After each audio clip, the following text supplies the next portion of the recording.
Conheça a centenária organização libertária que está presente no mundo inteiro de livre associação e que ajuda todos aqueles que desejam, os Alcoólicos Anônimos. Este é o Visão Libertária, sua fonte de informações descentralizadas e distribuídas. Este artigo foi sugerido e escrito por Buda Libertário, revisado por Anthrax Host e narrado por Felipe Barr.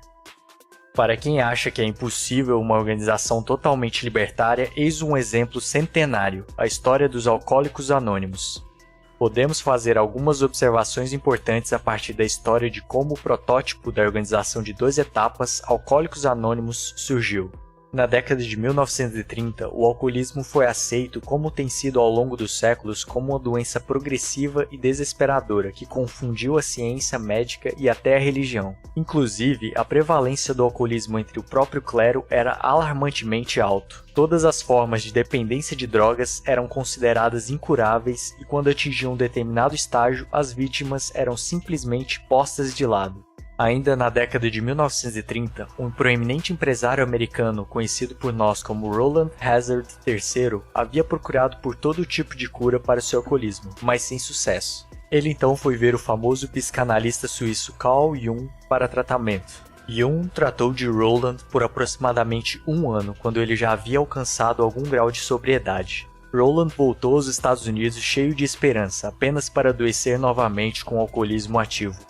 Roland então voltou para a Suíça para ver Jung novamente e pedir mais tratamento. No entanto, Jung humildemente disse a ele que nem sua ciência nem arte poderiam ajudá-lo ainda mais. Mas ao longo da história do homem, às vezes, aqueles que se entregam completamente a alguma organização espiritual e se rendem a Deus por ajuda se recuperam. Roland voltou aos Estados Unidos abatido, mas seguiu o conselho de Jung e procurou uma organização da época chamada Grupos Oxford. Eram grupos de pessoas que se reuniam regularmente para discutir como viver a vida de acordo com os princípios espirituais, muito semelhante aos adotados posteriormente pelos Alcoólicos Anônimos. E através desses meios, Roland de fato se recuperou, e sua recuperação foi uma fonte de espanto para outra pessoa preocupada, chamada Edwin Thacker, também conhecido como Webb, que também era um alcoólatra desesperado além de qualquer ajuda. Quando Roland contou a Abby como ele havia se recuperado, ele o seguiu e também ficou sóbrio. O padrão de uma pessoa ajudando outra com o mesmo problema estendeu-se de Abby a seu amigo Bill Wilson, que era hospitalizado com frequência por alcoolismo incurável, desesperador e cuja condição era clinicamente grave. Abby disse a Bill que sua recuperação foi baseada no serviço aos outros, limpeza moral, anonimato, humildade e rendição a um poder maior do que ele.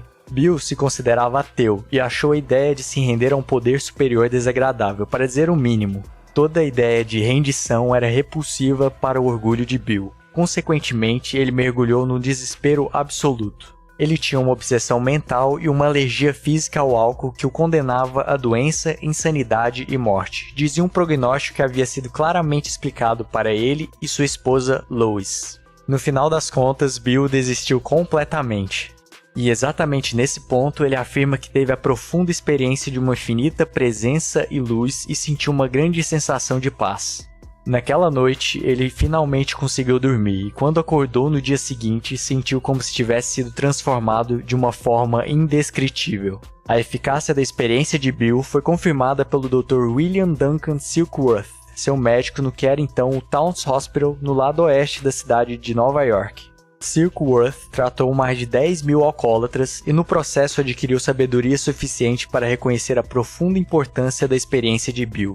Foi ele quem mais tarde apresentou a Bill o livro clássico do grande psicólogo William James, The Varieties of Religious Experience. Bill queria passar seu dom para outras pessoas, e como ele mesmo disse, abre aspas, passei os próximos meses tentando deixar os bêbados sóbrios, mas sem sucesso. Por fim, ele descobriu que era necessário convencer o sujeito da desesperança de sua condição. Em termos psicológicos modernos, superar sua negação. O primeiro sucesso de Bill foi o Dr. Bob, um cirurgião de Akron, Ohio, que revelou ter uma grande aptidão para o espiritual e que mais tarde se tornou um cofundador dos Alcoólicos Anônimos. Até sua morte em 1956, o Dr. Bob nunca tomou outro gole, e nem Bill, que morreu em 1971. A enorme eficácia desse método, que foi descoberto por meio da experiência de Bill, manifestou-se externamente em milhões de vidas que foram transformadas por causa disso. Na lista dos 100 maiores americanos que já viveram na agora extinta revista Life, Bill Wilson é acreditado como o criador de todo o movimento de autoajuda.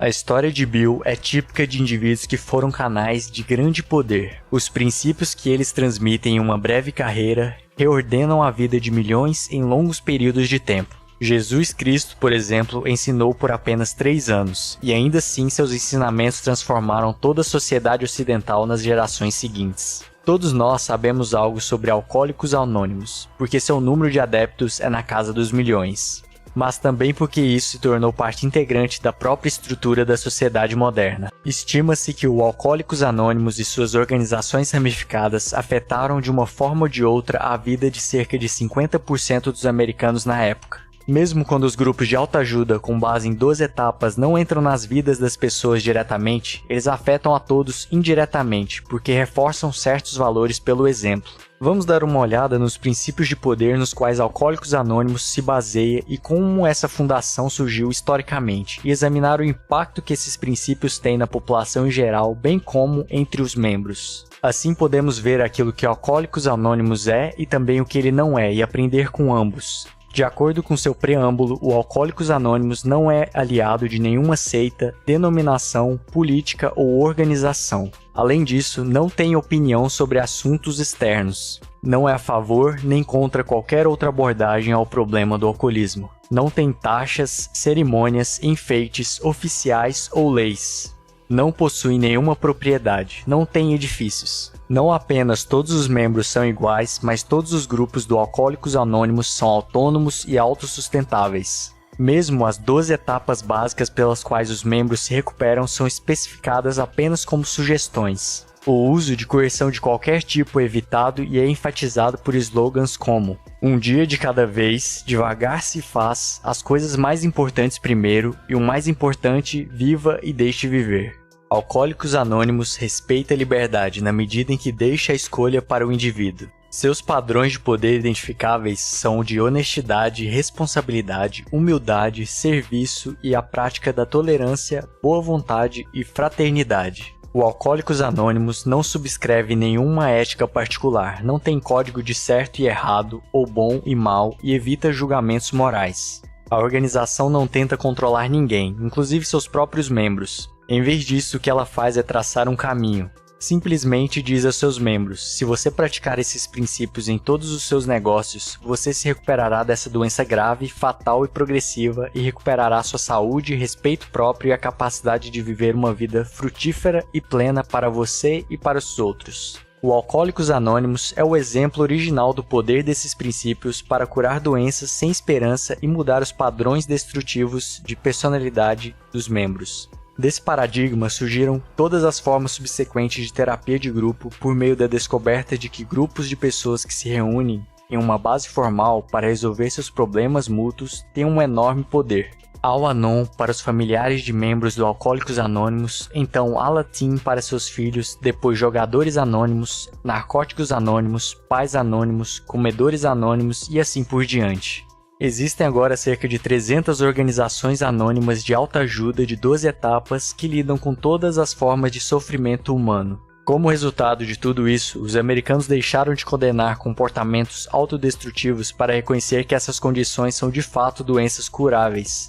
Do ponto de vista prático, pode-se contar com um considerável impacto das organizações de autoajuda na sociedade, não só no alívio do sofrimento humano e na reconstituição de famílias, mas na economia de bilhões de dólares. Absenteísmo, taxa de seguro de automóveis, bem-estar, saúde e custos do sistema penal são amplamente moderados pela grande mudança de comportamento produzido por esse movimento. O custo do acolhimento estatal e da terapia de grupo apenas para os milhões de indivíduos com problemas seria impressionante. Aos milhões, os membros dessas organizações concordam unanimemente que admitir as limitações de seus egos individuais lhes permitiu experimentar um verdadeiro poder, e que esse poder que trouxe sua recuperação, que até agora nada na Terra, incluindo medicina, psiquiatria ou qualquer ramo da ciência moderna, tinha sido capaz de fazer. Obrigado por sua audiência. Se você gostou desse vídeo, clique no ícone de curtir abaixo e compartilhe o vídeo em sua rede social. Se você deseja ser notificado de outros vídeos, clique em se inscrever e depois no ícone da campainha. Até a próxima!